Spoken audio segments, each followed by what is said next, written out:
Tag-init na, tag-init na. Dahil lang, isa-isahin nga natin to. Ang hirap naman magpaypay ng ganito. Diba? Sobrang dami. Pag tag-init na, pwede ka na mamaypay ng Emirates ID.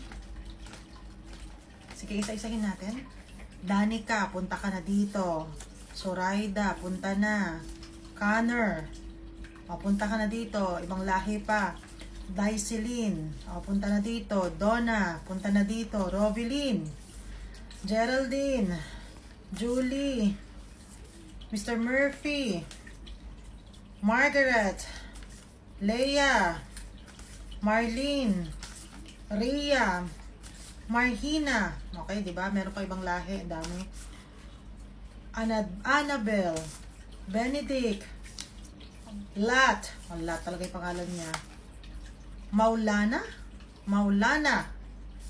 Okay? Arik. O, di ba?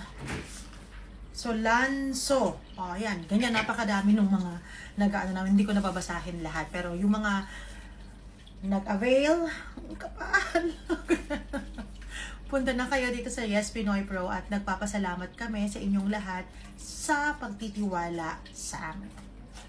Yes Pinoy Pro, no way to go. Solutions beyond borders will show. Is this legal? Traffic laws can make it true. Marketing and invest, all made easy for you. Yes Pinoy Pro, your dreams are God. Yes Pinoy Pro, right by your side.